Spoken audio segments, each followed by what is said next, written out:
Alhamdulillah nahmaduhu wa nasta'inuhu wa nastahihi wa nastarshiduh. Na'udzu billahi min shururi anfusina wa min sayyiati a'malina. May yahdihillahu fala mudilla lahu wa may yudlil fala hadiya lahu. Wa asyhadu an la ilaha illallah wahdahu la syarika lahu wa anna sayyidana Muhammadan abduhu wa rasuluh. Allahumma salli wa sallim wa barik ala sayyidina Muhammadin wa ali sayyidina Muhammad. Kama sallaita wa sallamta wa baraka ala sayyidina Ibrahim wa ala ali sayyidina Ibrahim fil alamin innaka Hamidum Majid. Inna asdaqal hadits kitabullah wa khairal hadi hadi sayyidina Muhammad sallallahu alaihi wa alihi wasallam. Wa anna syarral umuri muhdatsatuha wa kullu muhdatsatin wa kullu bid'atin dhalalah wa kullu dhalalatin finnar. Ma'asyiral muslimin, tidak seperti biasanya diktat-diktat yang saya berikan kepada saudara-saudara dalam majelis pengajian ini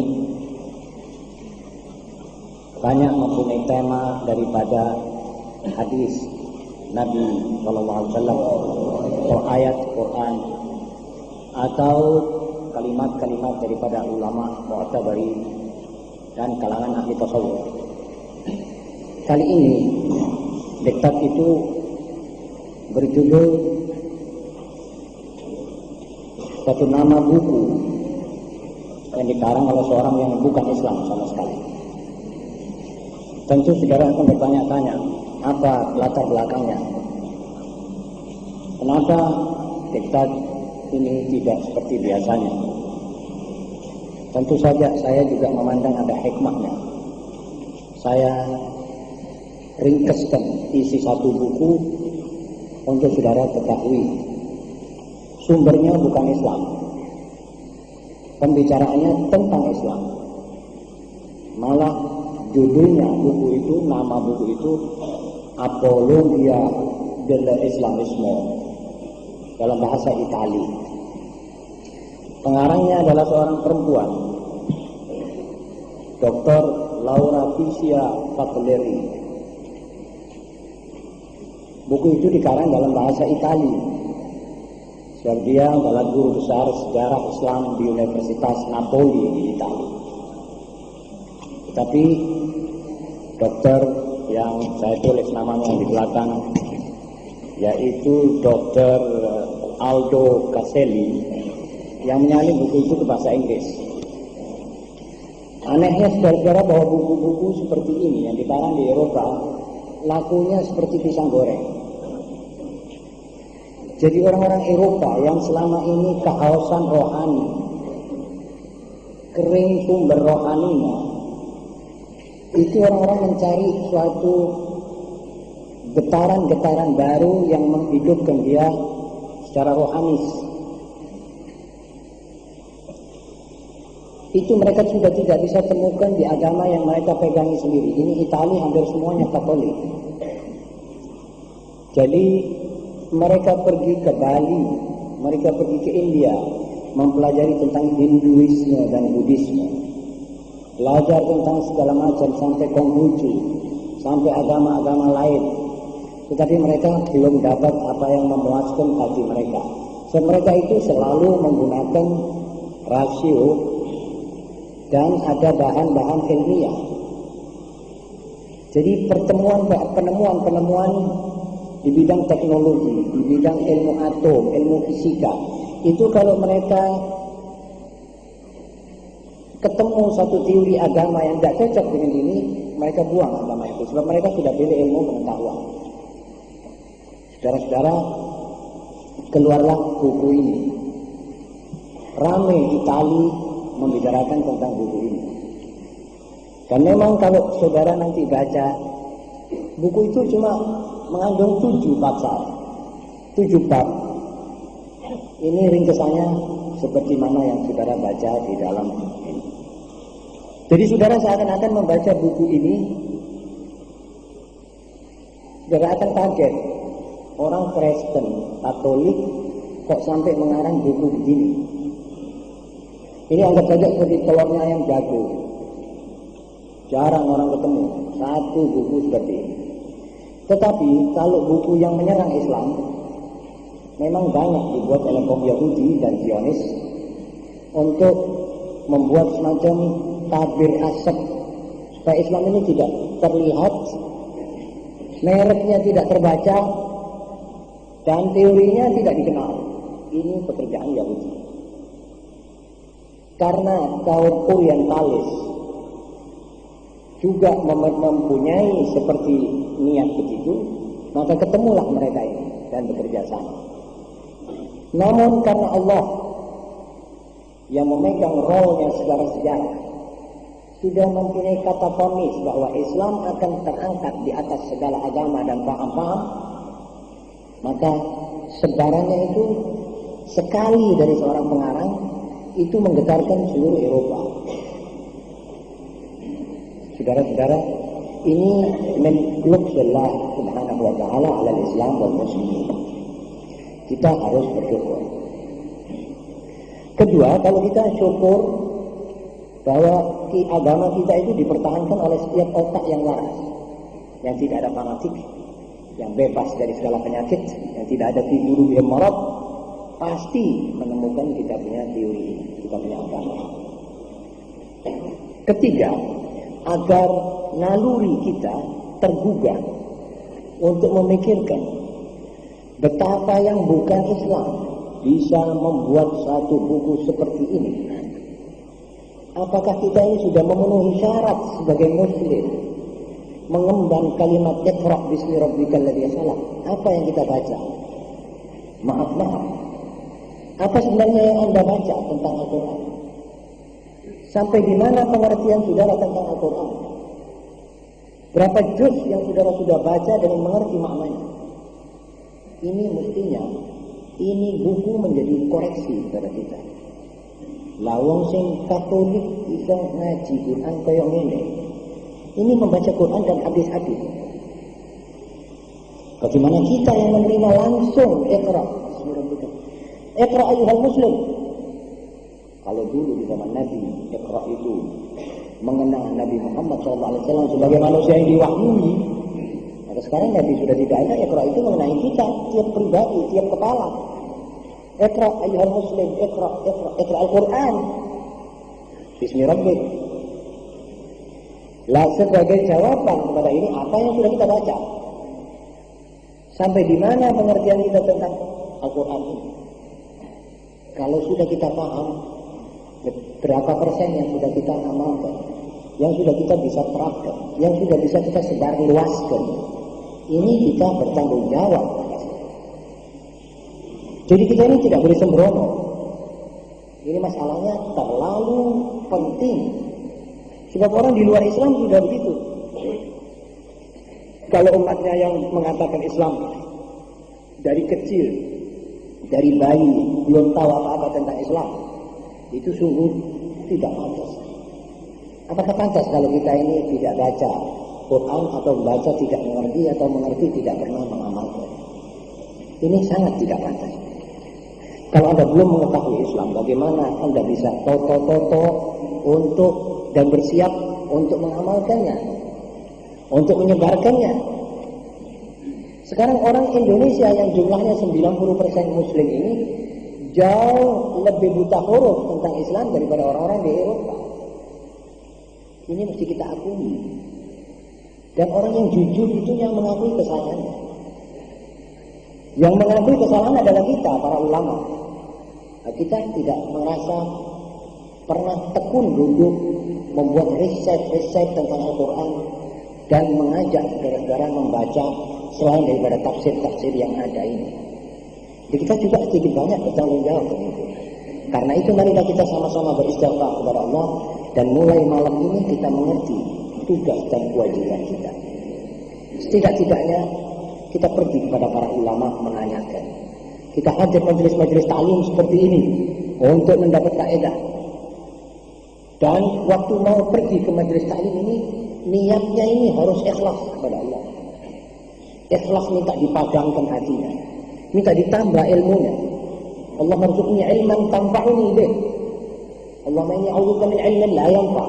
Nabi sendiri SAW berdoa untuk mengajar kepada umatnya ini, ya Allah, aku berlindung denganmu daripada ilmu yang tidak berguna dan daripada hati yang tidak pernah khusyuk, min qalbin la yakhsha, dan daripada doa yang tidak kau terima, dari ilmu yang tidak berguna, dari hati yang tidak lunak, dan daripada doa yang tidak engkau terima. Ini celaka. Allahumma inni a'udzubika min ilmin la yakhsha wa qalbin la yakhsha wa du'a'in la yusma'. Karena itu kita mesti begitu. Untuk itu kita jalan saja ke masjid ini mendapat ibadah. Dan langsung dari rumah ke sini dengan penuh khusyuk tahiyatul masjid, mohon ya Allah padamkan hatiku. Saya dengar gadis-gadis yang menghasil pergi ke sini ini, dia jalan-jalan dulu, mampir ke muka gedung tinggi, ke bioskop, tamasya pergi ke stasiun. Lantas kalau sudah waktunya dia datang ke sini. Ini gadis-gadis mudaratnya lebih banyak daripada manfaatnya. Lebih baik mereka tinggal di rumah. So ini majelis ta'lim, tidak boleh kita dualiskan dengan ingin melihat advertensi di atalase bioskop. Bagaimana bisa dikombinir? Tidak bisa cocok itu. Itu sudah jelas niatnya bukan untuk menghadiri pengajian. Jangan disimpang siurkan. Setan saudara tidak bisa melawan godaan setan. Setan itu lebih lihai, lebih licik. Ya ini contoh-contohnya dia punya anak buah setan-setan yang bertopeng manusia ini. Lihat bagaimana kalau mengganggu. Licik sekali. Brutal tetapi licik. Jadi kalau saudara pakai mula-mula tamasya dulu ke gedung-gedung bioskop, pergi ke pasar, pergi lihat-lihat barang-barang di toko-toko, lalu kalau sudah waktunya saudara datang, ini saudara tidak akan dapat manfaatnya pengajian. Baik pemuda maupun pemudi. Maaf saya harus berterus terang ke sini. Saya ini kepingin pengajian kita ini menggugah perasaan kita untuk lebih mengerti kekurangan-kekurangan. Lalu memikirkan ihwal kaum muslimin. Lalu mencita-citakan bagaimana kita beramal saleh. Bagaimana kita ngentas masyarakat yang sekarang ini sedang kelelep maksiat dan mungkarat. Kalau ini belum kita nawai juga, lama ini masyarakat akan bisa kita wujudkan masyarakat yang betul-betul beres, totok kromo kepada Allah. Seorang tidak totok kromo kepada Allah, bagaimana saudara bisa dia totok kromo dengan saudara? Inilah masalahnya pada tiap kali kita mau pergi ke masjid untuk menghadiri majelis ta'lim, terus nawaitunya itu dari rumah ke masjid. Rakaatain sunnat tahiyatul masjid, kemudian duduk menunggu. Kalau belum ada dimulai, kita baca Allah alhamdulillah, Allah alazim, astagfirullah. Allah alhamdulillah, Allah alazim, astagfirullah, begitu. Jangan dijalan. Kalau ada diktat dipelajari. Kalau tidak ada diktat, kita duduk menunggu. Tapi dengan penuh khusyuk. Niatnya akan mendengar betul-betul dan mengamalkan. Kemudian setelah kita mengamalkan, kita sebarluaskan supaya orang lain juga merasakan lezatnya orang mengamalkan perintah Allah. Lezatnya orang menyebarkan kebenaran.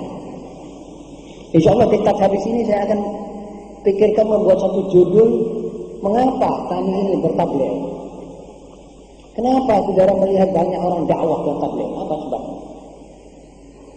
Kira-kira ada 20 sebab kita tabligh. Jadi jangan dikira tabligh ini kita mempunyai hobi untuk tabligh. Jangan dikira saja. Ada dalilnya dan tiap alasan saya akan bawakan Qur'annya dengan takdir Allah. Tunggu saja mereka. Tapi maksud kita semua berkewajiban tabligh. Sebab Rasulullah SAW bersabda, Balighu anni walau ayat. Sampaikan atas namaku, tapi yang benar, jangan ditambah, jangan dikurangi. Walau satu ayat. Saudara sudah merupakan mubaligh. Saya katakan apa kemarin? Oh, kita ini banyak orang yang ngerti tapi tidak mengamalkan. Ini salah satu alat perongrong Islam sendiri. Ingat ya, 4 perkara yang kita baca kemarin itu, masih ingat? Syukurlah. Orang yang tidak mengamalkan ilmunya, orang yang mengamalkan apa yang dia tidak ketahui mana sumbernya, taklid, buta. Ketiga, orang yang tidak mau belajar tentang apa-apa yang dia tidak mengerti. Keempat, orang yang mencegah orang mau belajar. Izinnya pengajian diseret-seret, diotot, diulur-ulur, akhirnya tidak bisa. Pasal ini, undang-undang ini akhirnya tidak sampai orang haji. Ini termasuk salah satu dari penyongkel Islam. Saudara-saudara, maka karena itu, marilah kita bersama-sama melihat apa hasil tulisan seorang perempuan dokter dalam bidang sosiologi dan ilmu politik ini, apa yang dia bicarakan tentang Islam. Pertama, dia pasal pertama tentang cepat tersebarnya Islam. Dalam pembukaan buku itu disebut oleh dia yang amat mengagumkan, kata dia. Islam ini terlalu cepat tersebar. Sehingga dalam tempo 23 tahun seluruh semenanjung tanah Arab sudah menjadi muslim. Tidak ada satu paham begitu cepat. Saudara tahu di Soviet dulu, sejak revolusi Oktober sampai sekarang, itu belum ada 8% yang orang komunis di Soviet. Yang lain itu cuma orang ateis ikut-ikutan. Jadi yang memimpin Uni Soviet itu hanya 7-8 orang di Kremlin, di gedung pemerintahan pusat di Moskwa. 7-8 orang, top. Tapi komunis belum berjalan dan tidak bisa dijalankan. Sekarang ini kata mereka kita masih dalam tahap sosialis, belum komunis. Sudah 100 tahun dari manifesto Partai Komunis. Jadi supaya kita tahu bahwa tersebar luasnya Islam itu dalam tempo 23 tahun sah prakteknya, dan tidak ada orang tidak tahu Islam waktu itu. Bagaimana cara penyebarannya? Dalam bab ini penulis membantah kebohongan-kebohongan kaum komunis dan salibis yang ditujukan terhadap Islam dengan menerangkan bahwa tuduhan mereka selalu tidak bersandar pada dasar-dasar ilmiah. Bahkan penulis itu adalah manusia, penulis-penulis itu adalah manusia buta tuli yang dibutakan oleh fanatisme. Sebab penulis-penulis di Eropa mengatakan Islam itu cepatnya tersebar luas dengan pedang. Padahal tidak betul, Islam itu tidak menggunakan pedang. 10 tahun di Mekah, 13 tahun di Mekah, dipecuti sama orang kafir, dipukuli, dipecuti, distikem, dibunuh. Islam tidak menggunakan satu pedang pun. Ingat cerita Bilal bin Rabah, ingat cerita Ammar bin Yasir sama ibu sama ayahnya. Ibunya itu dijojo, ayahnya itu dijojo sama tumbak dari maaf-maaf belakangnya sampai tembus mati. Bilal disuruh melumah di pasir yang panas di Sahara Juli ini. Itu Juni panasnya pasir seperti api menganga sudah. Kalau saudara masukkan telur mentah 1-2 menit sudah matang gitu. Panas sekali. Bilal disuruh melumah, ditaruh di atas dadanya batu sebesar gunung, lalu disuruh murtad kembali. Bilal mengatakan ahad. Pecuti, ayat disiksa. Islam tidak menggunakan pedang. Sampai Nabi SAW terpaksa menyingkir dari Mekah, tidak menggunakan satu batu untuk melempar rumahnya orang kafir. 13 tahun. Jadi tidak benar kalau dikatakan Islam tersebar dengan pedang. Tetapi tidak ada di dunia pikiran yang waras membiarkan orang cuma dipukuli tok. Tapi itu tidak praktis. Ini ideologi mesti tersebar. Janji Islam kepada dunia seluruhnya, la ikraha fid din. Ayo menyebarkan agama dan ideologi sama-sama.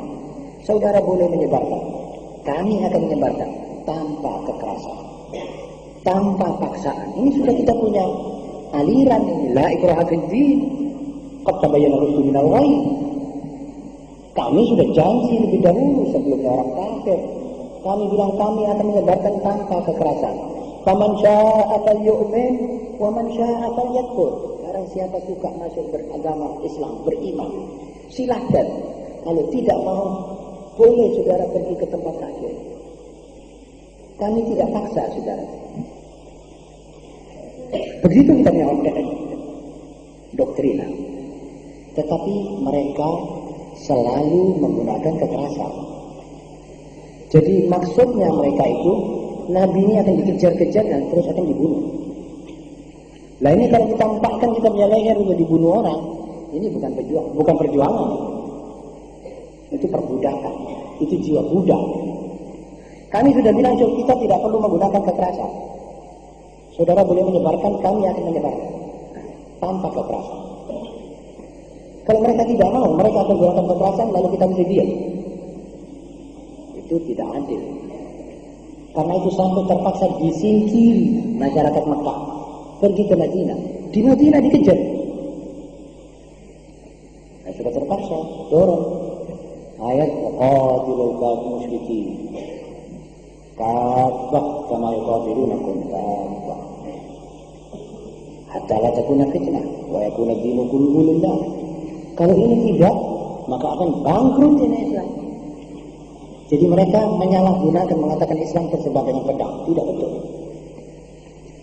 Dibantah oleh mereka sendiri. Tapi mereka yang mengerti sejarah dan jujur. Yang kedua, kesederhanaan doktrina akidah Islam. Penulis berkata bahwa kesederhanaan akidah Islamiyah mudahnya dimengerti dan rasionalnya adalah merupakan sebab cepat tersebarnya Islam di abad-abad pertamanya dan juga di abad-abad kita sekarang ini. Penulis membantah sekeras-kerasnya bahwa Al-Quran itu buatan manusia, dan dengan alasan-alasan ilmiah yang kuat penulis mengatakan mustahil Al-Quran itu ciptaan manusia. Lalu ditegaskan bahwa dia adalah suatu mukjizat Islam yang paling besar. Pertama dia bilang gampangnya itu akidah. Jadi tidak diajak saudara berbelit-belit. 1 sama dengan 3. Tapi 3 ini diperas menjadi 1. 1 sama dengan 1 sama dengan sama 1 jadi 1. Padahal 3 jadi 1. Ini kata dia tidak ada. Itu otak tidak bisa memecahkan. Kalau Islam mengatakan qul huwallahu ahad, sudah Allah itu 1. Selain dari Allah bukan Allah. Selain daripada Allah adalah makhluknya, hambanya, ciptaannya, miliknya. Dan tidak ada sangkut pautnya dia dengan Allah. Tidak mungkinnya manunggalnya manusia dengan Gusti. Tidak mungkin ada manunggaling kawula Gusti. Sama sekali tidak mungkin. Jadi manusia tidak bisa masuk ke dalam Allah. Dan Allah tidak bisa masuk ke dalam manusia. Manusia adalah manusia, Allah adalah Allah. Kira-kira sama dengan pencipta mobil Mercy dengan Mercy. Itu Mercy tidak bisa menjadi masuk di dalam badannya insinyurnya, dan insinyurnya juga tidak bisa masuk dalam Mercy. Hubungannya adalah pengarang pencipta dengan yang dicipta. Habis ditutupi begini disuruh jalan ini Mercy, ini saya. Tadi saya tak ada semua. Jadi tukang masak gulai dengan gulainya. Tidak bisa itu dimasukkan, itu orang tukang masak masuk gulai, tidak bisa. Jadi ada 2, makhluk dan khalik. Ini teori yang paling mudah dimengerti. Cepat orang paham. Jadi ada 1 yang menguasai segala-galanya. Dia adalah rajanya segala raja. Dia adalah pemilik segala yang ada di dunia dan di akhirat. Rabbul Alamin. Maliki Yawmuddin. Maliki Yawmuddin. Kepada mereka kami meminta, kepada mereka kami mohon petunjuk. Kepada mereka kami menyembah. Kepadanya kami menyembah. Kepadanya kami mohon petunjuk. Kepada dia kami takut. Kepada dia kami cinta. 1 saja. Tidak ada dualisme. Jadi mudah dimengerti. Jadi dialah yang berhak memberikan tasyrih. Kami ikuti tasyrih. So kami tidak merasa berbuat apa-apa di dunia ini kecuali daripada dia. Dan kita tidak akan kembali melainkan kepadanya juga. Begitu aqidah tauhid di dalam Islam. Dia kagum, dia bilang ini mudah. Makanya cepat tersebar. Saudara-saudara, Dan di abad ini pun Islam sekarang mudah tersebar lebih cepat. Karena faktor-faktor yang disebut tadi. Penulis membantah sekeras-kerasnya bahwa Quran itu buatan manusia. Memang tidak mungkin. Bagaimana seorang manusia buta huruf, tidak menulis, tidak membaca, lalu di dalam kitabnya yang dibawa olehnya ini membawa seluruh teori ilmu pengetahuan, seluruhnya, dari ilmu kebidanan, ilmu astronomi, ilmu arsitektur, ilmu membuat dam-dam dan bendungan-bendungan. Tidak ada bendungan-bendungan yang teorinya seperti Al-Quran ini. Saudara tentu melihat bendungan-bendungan di mana-mana. Katanya ada bendungan di negeri Eropa yang besar sekali. Tapi tidak mungkin lebih daripada bendungan yang disindir oleh Al-Quran. Dalam cerita Dzulqarnain. Gunung ditutup. Jadi antara dua gunung ada ila sawa baina sadaqain qalam buku. Jadi apa di dalamnya itu saudara tahu? Timah, kuningan dicairkan, dan air dan pasir dan pir dan itu bendungan sampai hari kiamat katanya. Fa idza jaa wa'du rabbi ja'alahu dakka wa kana wa'du rabbi haqqan. Jadi batas umurnya bendungan itu hari kiamat. Coba siapa insinyur yang bisa bikin ini? Ini dalam Quran. Armada. Lihat cerita-cerita tentang perkapalan dan orang-orang yang pergi dan sebutnya bahwa kapal yang berlayar di laut itu ada angin, ada itu, ada ini, faktor-faktor ini yang menentukan. Kadang-kadang tenggelam, ada sebab-sebabnya. Lalu ada ombak, yang macamnya ombak itu kadang-kadang terlipat tiga. Mana saudara bisa membayangkan? Saudara ini yang orang hidup di alam modern ini pernah membayangkan ombak, di atasnya itu ombak, ada huruf, ada awan.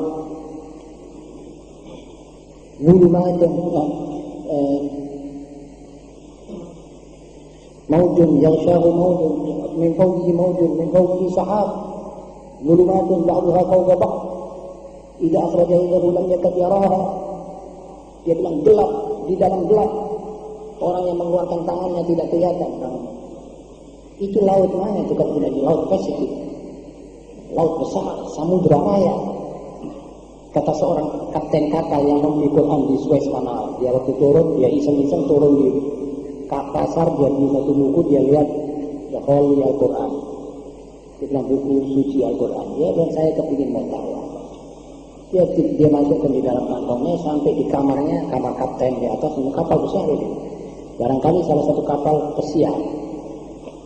Sampai di kamarnya dia buka satu sacekan gini, ketemu ayat tadi. Dia bilang dagang orang kafir itu seperti suatu lautan yang dalam, yang ombaknya mengamuk. Di atasnya ombak ada ombak, di atasnya ombak itu ada awan yang petang, dedet. Kalau orang mengeluarkan tangannya tidak bisa kelihatan. Dia bilang ini keadaan. Tidak semua orang mengerti, orang kapal tidak semua menang ini. Sebab kalau menang itu biasanya sudah tidak ada umurnya, sudah dilipat sama ombak. Jarang selamat. Dapat dia bisa membawa contoh ini. Ajib, kata dia, aneh. Muhammad SAW adalah tidak pernah keluar dari kota Makkah dan Madinah. Dua-dua ini kali kecil saja tidak ada, apalagi laut. Pasir tok. Gimana dia bisa membawa ini? Dia masuk Islam karena ayat itu. Belum baca Quran. Dia bilang tidak mungkin ini karangan dia. Dia mesti menerima ini dari luar. Menerima ini dari alam gaib. Apalagi kalau orang baca tentang ilmu-ilmu yang ada pada. Karena itu Valéry dari Fisia Valéry mengatakan tidak mungkin ini Quran diciptakan oleh satu orang. Malah ada satu profesor lain mengatakan kalau kita anggap Muhammad yang menciptakan Quran, harus sekaligus kita katakan bahwa Muhammad ini Tuhan. Baru cocok. Tidak mungkin otak satu manusia. Ilmu sejarah ada di situ. Dan sejarah itu dibagi dua, sejarah zaman purba dan sejarah yang akan datang diciptakan. Nanti akan ada Ya'juj Ma'juj. Nanti akan ada Dajjal. Nanti gitu. Dan dulu zaman Nabi Allah Nuh begini. Ini bagaimana seorang bisa menguasai sejarah? Umurnya berapa ini orang? Tak mungkin. Ada ahli kahfi tidur di dalam satu gua 309 tahun. Kalau bisa 9 tahun. Tak bisa, tak mau bilang kurang lebih 300 tahun. 309. Itu kalau saudara anggap yang 9 itu adalah 9 itu perbedaan antara tahun kalender yang memakai bulan dengan kalender yang memakai matahari. Coba, dan cocok. Orang nggak bisa hisab, nggak bisa tulis. Ilmu perbintangan, dia bilang di bintang-bintang itu ada makhluk hidup. Kapan dia punya teleskop? Yang punya teleskop sekarang nggak bisa menemukan, masih meragukan. Tapi dia bilang bola-bolanya, planet-planetnya seperti bumi, bisa ditempati orang. Tetapi untuk mengatakan bahwa itu ada orangnya itu belum orang berani. Sampai sekarang. Amerika yang mempunyai teleskop yang terbesar di dunia di Gunung Mount Palomar tidak pernah berani mengatakan sudah ada makhluk hidup. Jadi masih dikira-kirakan ini mungkin. Quran dibilang Nabi Muhammad SAW membawa ayat ini dibilang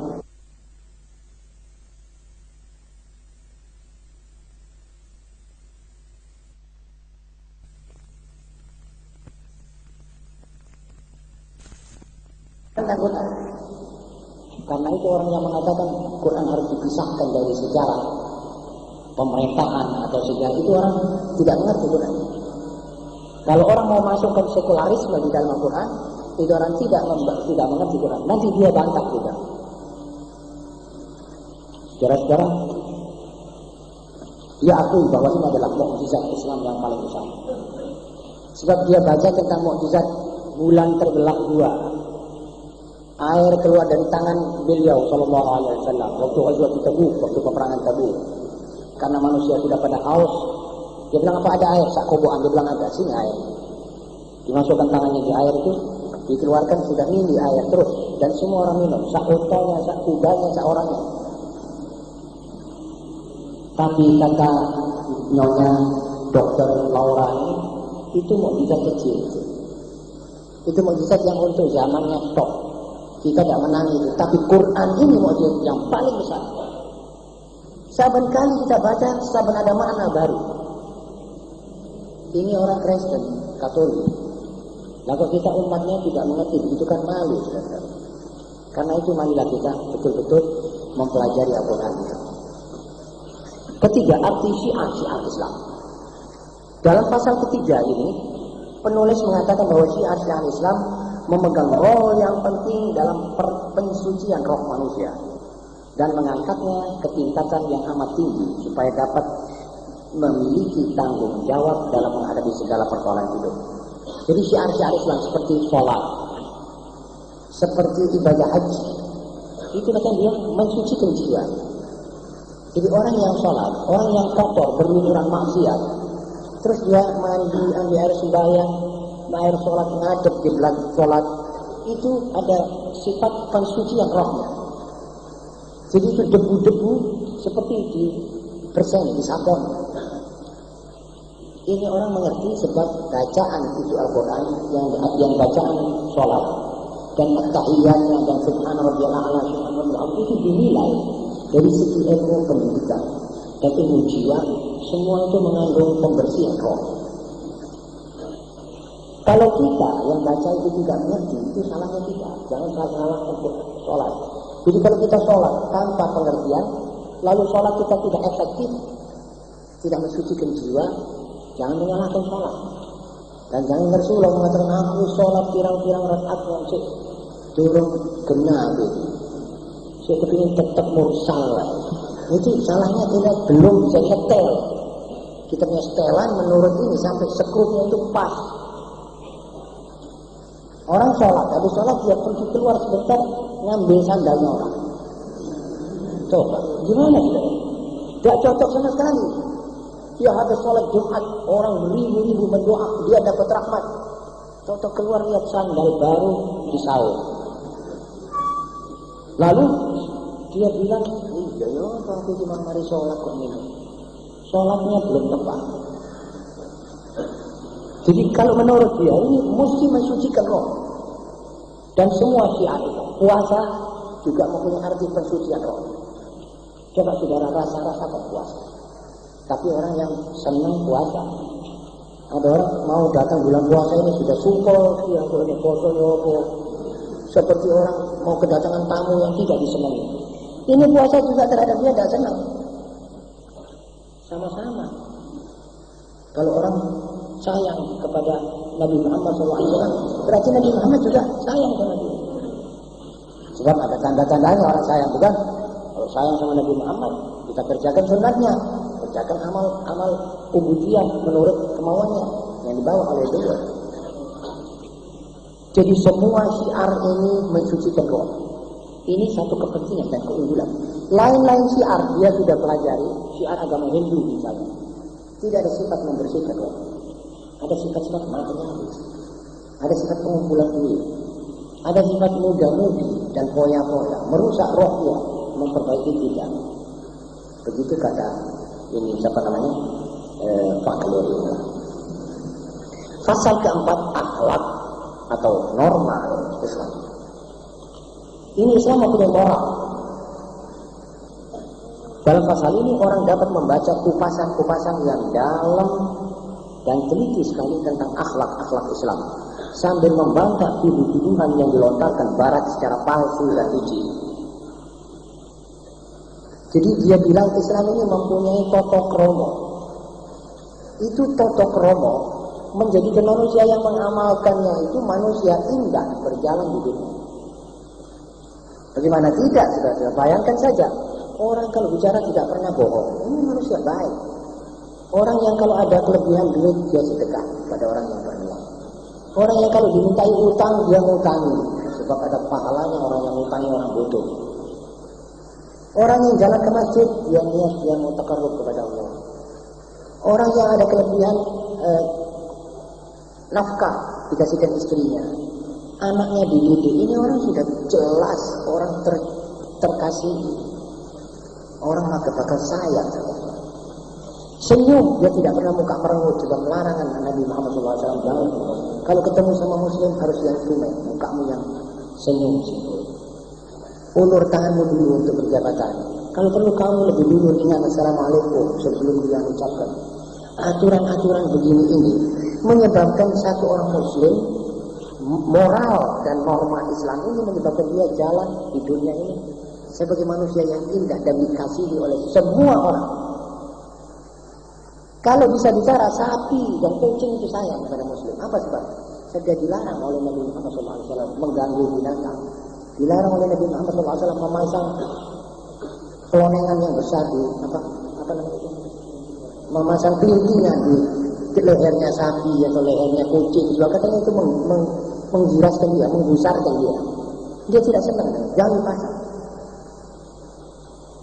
Kalau mau menyembelih, sampai mau menyembelih hewan yang sudah bakal kau makan ini, kata Nabi Muhammad SAW, yang kena, pisau yang tajam, jangan mengganggu lehernya itu hewan.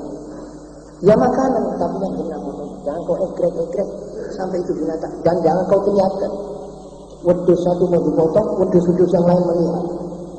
Seperti aturannya orang-orang jagal yang tidak baca hadis dan tidak baca Quran. Ini di sebelah sini itu melihat, kurang baik. Kata Nabi Muhammad SAW, ambil. Dan kasih orang makan dulu, kasih orang minum, sak cukupnya. Walhasil aturannya seorang muslim, hatta hewan cinta sama dia. Kalau tidak percaya, lakonan. Nanti tahu-tahu saudara kan orang semua kelihatan sayang, istri saudara lebih sayang kepada saudara. Ngomelnya istri barangkali berkurang sedikit dan begitu. Sebab saudara menggunakan toto kromo Islam. Di sini kata Pak Galeri, ini lain daripada yang lain. Dalam penutup pasal ini penulis berkata manusia amat membutuhkan agama, namun mereka menghendaki agar agama itu sekaligus tidak membendung kemauan. Juga di dalam akhlak Islam, toto kromonya, kemauan-kemauan manusiawi tidak ditutup. Jadi saluran manusiawi tidak dibuntuti. Ada orang mau kawin, lalu bilang tidak boleh kawin haram. Ada agama. Baru saja agama Katolik membolehkan orang kawin. Dari zaman dulu itu agama Katolik melarang orang kawin. Pastor tidak boleh kawin, katanya itu maksiat. Lalu bagaimana? Ya sudah tahu sendiri, maksiat orangnya. Kadang-kadang homo, kadang-kadang itu rahibat dengan rahibi di dalam satu gereja berbuat sah, maunya mungkar. Islam bilang tidak, kawin tapi zina jangan. Sebab ini akibatnya itu begini. Ini harus sunnah. Sunnahku, aku sendiri kawin. Tidak membendung kemauan, tidak membendung keinginan, insting mereka. Dan bukanlah cuma dekat dengan perasaan saja, tetapi menyuguhkan kebahagiaan, keselamatan pada kehidupan di masa kini dan pada kehidupan di akhirat kelak. Jadi ini agama dan aturan agama dan tata kromonya agama membawa kebahagiaan saudara di sini dan kebahagiaan saudara di akhirat.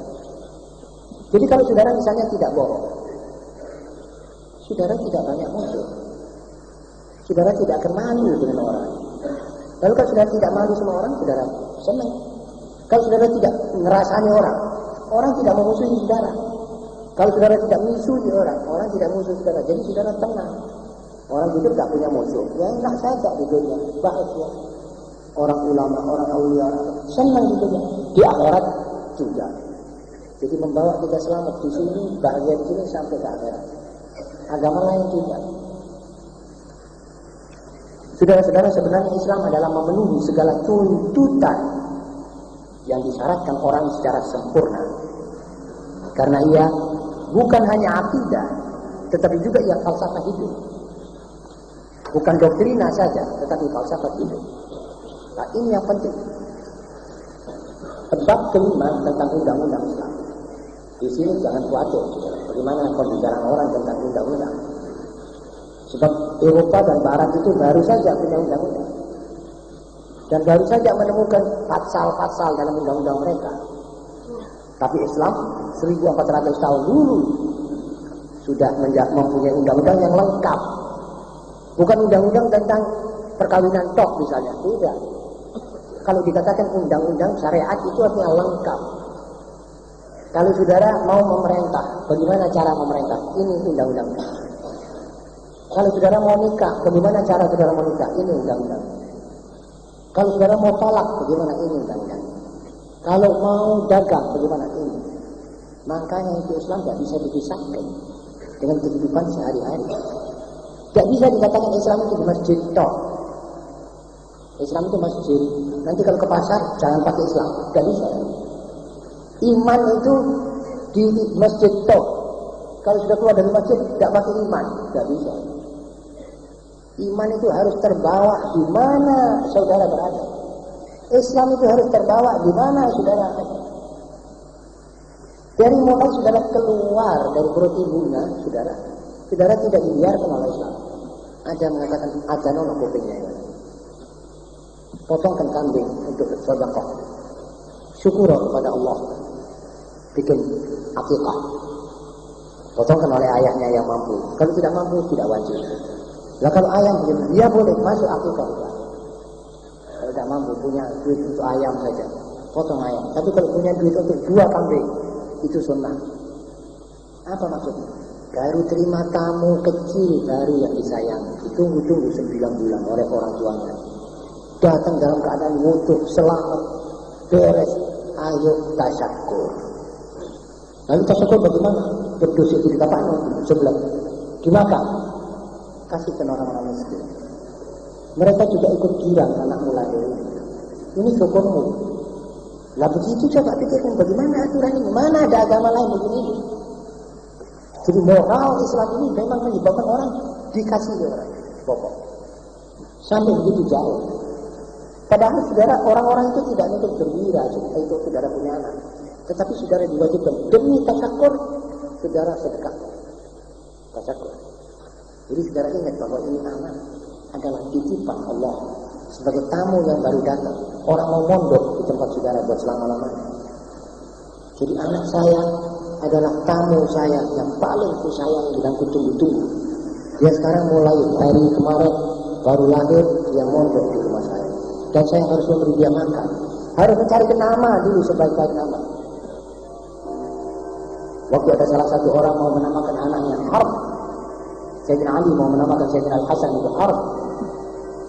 Rasulullah tanya, Ali, anakmu yang kecil ini yang baru lahir ini cucuku, akan kau namakan siapa? Kata Sayyidina Ali, saya akan menamakan dia Perang. Jangan namakan Hasan. Namanya dicari yang baik. Hasan itu bagus. Terus sampai namanya itu dipilih yang baik. Sampai nanti didiannya, sampai detik moral. Saudara-saudara, mengenai hukum di antara persoalan-persoalan penting yang disinggung oleh pengarang adalah poligami dan fitnah-fitnah Barat tentang adanya perbudakan. Jadi Barat menyerang selalu kepada poligami. Kenapa Islam membenarkan orang kawin lebih dari satu? Mereka lupa, kata pengarang, bahwa Barat ini sekarang menganiaya wanita, menganiaya. Undang-undangnya tidak ada poligami, tapi orang perempuan dipoligami secara tidak sah. Dibikin jajan-jajanan. Kalau ada orang nuwun sewu ya, ini masjid ya, tidak pantas keluarkan dulu. Tapi supaya saudara mengerti, orang-orang Barat itu kalau mau jajan cari perempuan di mana-mana alun-alun apa itu dibikin jajan. Itu tidak menghormati perempuan itu. Itu tidak menghormati perempuan itu. Itu sama dengan dipoligami, tapi poligami satu malam dan caranya tidak sah, menghina dia. Kalau dia punya suami, kita tumpangi perbuatan yang tidak baik punya rumah tangga. Akhirnya ini dibenarkan oleh undang-undang Barat. Kalau Islam bilang tidak. Islam bilang kawin itu satu perempuan, itu pokok. Tetapi sebagai manusia, kalau ada hal-hal darurat, jangan sampai kamu zina. Boleh tambah satu, asal kuat. Syaratnya yang adil. Kalau kamu tidak bisa adil, sudah sabar, satu ini tunggu. Kan benar. Tapi Barat tidak mau, dia ngamuk di sini. Dia bilang apa ini? Lah kamu tidak boleh poligami, tapi kami mempunyai 200 gundik. Barat mana ada perempuan yang satu dijadikan satu sampai mati? Dia menggondek tiap malam 2-1, lebih dari 1, 2, 3 satu malam. Ke bar, ke bioskop itu orang-orang yang nyanyi striptease, dance dan lain-lain itu seperti taksi sewaan itu, Nah itu bukan poligami. Itu poligaminya poligami, tetapi tidak pantas. Kan sama-sama memilih adanya lebih dari satu, pilih tanggung jawab sekali. Menjauh barang itu dibeli seluruhnya gitu. Gak main pincuan gitu, habis itu pincuknya dibuang. Udah, itu licik itu. Islam tidak mendidik umatnya begitu. Tapi kalau kamu bodoh betul, misalnya istrimu sakit, dia tidak bisa melayani TBC misalnya, maaf, lalu gak bisa, anaknya tidak banyak, apa saudara cerai? Jangan. Peliharalah dia kalau saudara mampu. Kalau saudara tidak mampu, sabar satu itu. Tapi kalau saudara mampu, saudara daripada memilih zina, tambah satu. Itu aturan adil. Padahal dia bisa jajan tiap malam, dia kawin tiap malam bisa. Cuma kata Islam jangan, itu nanti kamu merusak masyarakat orang lain. Kalau kakakmu dizinai orang, ibumu dizinai orang, anakmu dizinai orang, kamu juga tidak mau. Ya jangan berzina sama kakaknya orang, jangan berzina sama istrinya orang. Setiap perempuan yang ada di dunia, kata Sayyidina Ali, itu salah satu. Atau dia anaknya orang, atau dia kakaknya orang, atau dia adiknya orang, atau istrinya orang, atau misalnya orang. Sama dengan kamu juga mempunyai kakak, adik, ibu, istri yang kamu juga tidak mau itu manusia-manusia perempuan dizinai orang lain. Kamu juga jangan berzina sama orang lain, jadi sudah cocok. Jadi ada tepo sendiri. Selain itu tidak kena penyakit, tidak kena fitnah. Nanti ini begini, nanti jadi fitnah, godaan, perkelahian itu tempat-tempat pelacuran banyak. Istrinya ini dibawa oleh situ, lalu situ marah, akhirnya dia tembak gitu cara. Jadi seperti di bioskop-bioskop ini. Jadi orang jadi bajingan karena istrinya dibajing orang. Dia juga bajing istrinya orang. Nah ini aibu ta'aibu nisa'akum. Jadi poligami menurut Islam sudah ditoto. Yang noto ini Allah. Kalau cuma la ta'dilu fawahidah. Saudara-saudara, dengan alasan-alasan ini yang untuk membuktikan bahwa Islam sejalan dengan segala hukum yang paling progresif dan beradab. Dia bilang di sini di sini penulis dengan gigihnya membantah segala yang dilontarkan kepada Islam oleh Barat dengan alasan-alasan ilmiah demi untuk membuktikan bahwa Islam sejalan dengan segala hukum yang paling progresif dan beradab di dunia. Begitu kata pengarang kita. Kemudian yang keenam, apa arti dari tasawuf? Di sini dia rodok ngeritik ahli tasawuf. Mungkin dia juga banyak mengambil sumber dari Barat. Barat menganggap tasawuf ini sama dengan sufisme di zaman purba dulu. Tetapi itu juga kita tidak bersihkan seluruh ahli tasawuf. Ada tasawuf yang nyeleweng. Ada macam-macam tarekat yang menyeleweng. Ini orang paling kena caranya meneliti. Dia bilang penulis keluar dari satu kesimpulan bahwa memang sebagian ahli tasawuf bertanggung jawab atas kemunduran kaum muslimin. Sebab mereka menyeleweng dengan cara-cara semacam-macam tarekat yang berbuat sesuatu akhirnya menyimpang. Maksudnya baik, akhirnya keluar dari rel. Ini dikritik oleh dia. Namun kata dia, walau mereka dengan teori-teori mereka telah memelihara roh kaum muslimin. Jadi tasawuf menurut umumnya mempunyai andil menjaga rohnya umat Islam supaya tidak goyah kepada Allah. Jadi seperti tasawufnya Imam Ghazali yang kami juga ikut pernah membaca itu. Kami tahu tasawufnya tasawuf normal. Jadi pertama yang diatur itu akhlak. Dimulai dengan pembersihan jiwa dari dengki, dari kibir, dari sombong, dari macam-macam. Hasud itu dibersihkan dulu. Kalau sudah bersih, kata dia, nanti kamu melihat dan mendengar apa-apa yang kamu anggap aneh. Dan lalu akhlak. Jangan bohong, jangan sampai cara memelihara dari bayi itu di atas tasawuf itu ada. Kalau saudara hadir pengajian pagi hari Jumat, insya Allah sedikit banyak akan mendengar teori-teori tentang ahli tasawuf, ya, doktrina. Yang ke-7, hubungan Islam dengan ilmu pengetahuan. Dr. Fakler dalam penutup buku itu menjawab tuduhan kaum sekularis yang mengatakan bahwa agama itu bertentangan dengan ilmu pengetahuan. Ini kaum sekularis di dunia ini mengatakan agama bertentangan dengan ilmu pengetahuan. Tidak disebut agama apa. Ini liciknya mereka. Jadi seakan-akan tercakup Islam juga. Karena itu dibantah oleh dia. Kalau agama Kristen, agama Konghucu, agama-agama Buddha bertentangan dengan ilmu pengetahuan, saya tidak bisa komentari, itu terserah. Mungkin betul. Satu orang yang bayinya di perutnya malang, tidak bisa keluar, lalu dibawa ke dukun.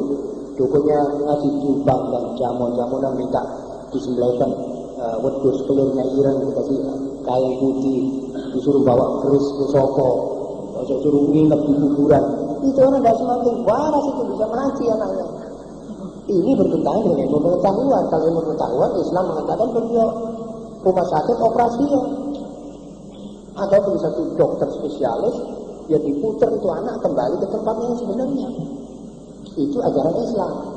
Ini saintifik, ini ilmiah ini. Kenapa kita mesti katakan bertentangan dengan ilmu pengetahuan? Nah kalau yang tadi itu kami tidak tahu bagaimana. Itu terserah saja, tapi jangan dikebiak-uyak. Dikatakan bahwa agama itu bertentangan dengan ilmu pengetahuan, itu saudara tidak tahu semua agama. Saudara harus khusus mempelajari Islam. Tidak mungkin Islam bertentangan dengan ilmu pengetahuan. Orang tadi saya katakan ilmu pengetahuan ini masih belum apa-apa dari hasil Al-Quran punya penemuan ilmu pengetahuan. Begitu kira-kira. Jadi jangan setuju.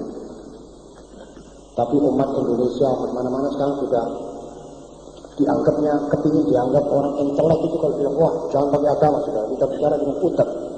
Asalnya uteknya juga tidak dipakai. Orang sekarang kan mendewakan akal. Mana hasil akal ilmiah sekarang yang digunakan? Katanya minta ilmu pengetahuan. Ya kita sekarang pakai ilmiah saja. Baik. Coba saya mau tanya. Ilmiahmu kan mengatakan bahwa khamar itu berbahaya. Minuman keras itu kan berbahaya. Ya betul. Lah kok kamu benar? Kok undang-undangmu membolehkan? Ilmiahmu kan mengatakan bahwa rokok itu menyebabkan kanker. Iya betul. Nah kok semua advertensi yang ada di strat-strat di kampung-kampung itu advertensi rokok, segala jarum, segala peniti, segala macam-macam itu. Kenapa kamu biarkan? Gudang garam, gurik, sedap, wangi, bawa ini, bawa dia, itu palsu. Bagaimana kamu ilmiahmu taruh mana di sini? Kamu kan tahu bahwa berzina itu membawa penyakit. Iya betul. Apa kamu anggap zina itu salah? Tidak. Nah kok kamu benarkan itu zina? Jadi ilmiah juga sudah tidak dibenarkan. Ini free case. Dia sudah keluar segala real. Akhirnya dia ketemu hawa nafsu. Dia jalan atas hawa nafsu. Satu contoh. Itu Yahudi internasional mempunyai seks pintar. Syaitanisme itu hanya berpusat kepada Yahudi dan Salib. Itu Iran. Di Iran waktu itu orang perempuan dipastikan kembali kepada aturan Islam memakai cadar atau kudu. Itu perempuan-perempuan menerima.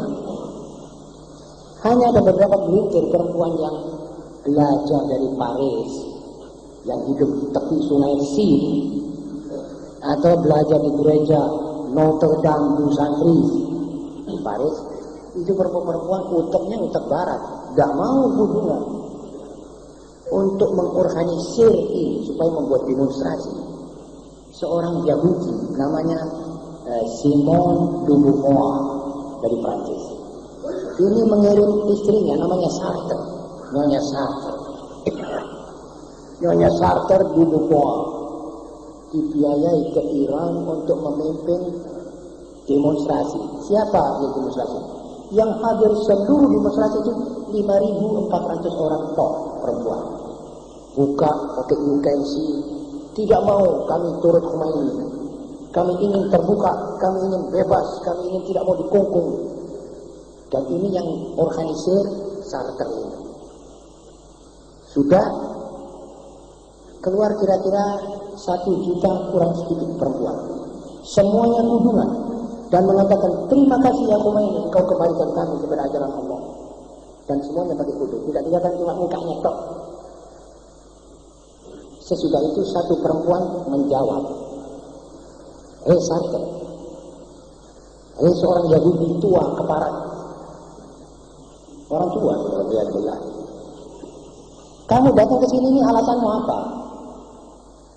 Alasanmu demokrasi. Kamu palsu. So, kalau demokrasi kita mesti tanya berapa yang ikut tidak mau hubungan dan berapa yang mau hubungan. Lihat kami punya angka berapa. Kamu keliru. Kamu salah alamat. Lah kalau kamu menganggap bahwa perempuan ingin kudung adalah menyiksa perempuan dan menghina perempuan, maka kamu juga salah alamat datang jauh-jauh ke Iran. Itu loh pastor-pastor perempuan yang di rumah sakit pakai kap, pakai kudung, pakai keruput itu keluarkan dulu, disuruh pakai pakaian sempaknya aja. Biar kamu lega. Kok kesini? Kamu jauh terlalu melangkah lautan, kamu datang ke Iran. Itu di Paris itu ada berapa ratus ribu perempuan Kristen Katolik yang pakai kudung, pakai kap, pakai macam-macam itu. Suruh keluar dia pakai pakaian sempak saja. Kembali kau dari sini. Kami tidak butuhkan kamu punya teori. Tidak lama pihak kepolisian dan imigrasi minta dia meninggalkan Iran dalam tempoh 24 jam.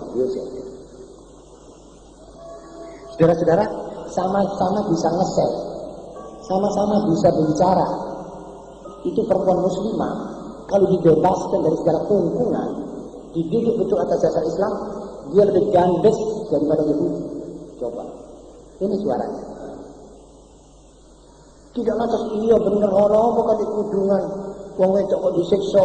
Ini tandanya mengikuti kata-kata orang bahlul yang tidak mengerti din, tidak mengerti agama.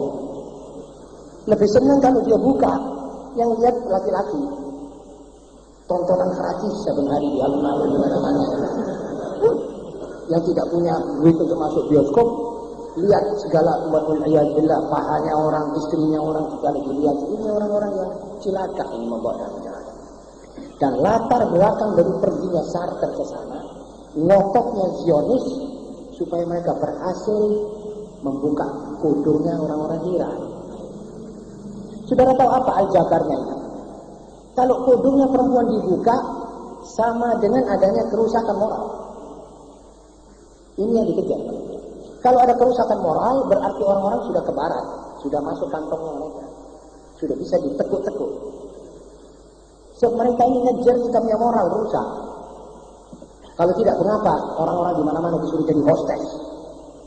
Mengapa suruh jaga toko-toko dan kantor KPR? Disuruh jaga tempat-tempat biliar dan kasino ini gadis-gadis kecil itu anak-anak. Umur belasan tahun disuruh jaga nyatet orang main biliar, main judi, ngeladeni orang di bar, suruh mijeki orang turis. Apa hormatnya mereka kepada wanita? Demi Allah, Islam menghormati wanita 1000 milion kali lebih dari mereka. Tapi wanita tidak mengerti. Walakinna aktsaran nisa'i la ya'lamna wa la ya'qilun. Emang sayang. Sampai begini kita lihat perempuan, coba tidak kesian. Ada yang di Eropa itu punya suami di rumah, punya anak yang menunggu. Dia dengan bosnya di satu kantor, di satu kamar sendirian halal. Akhirnya ini perempuan tidak mau sama suaminya. Dijat-jat rumah tangganya orang, akhirnya pegatan dengan istrinya. Akhirnya istrinya tidak juga diambil oleh bos itu sebab dia sudah punya istri. Dan begitulah keadaan Eropa sampai nanti akan saya keluarkan buku, saya akan bawa satu buku lagi tentang seorang perempuan bilang, kembalikan kita ke rumah tangga, cukup. Kami sesat. Tunggu saja saudara, jangan khawatir.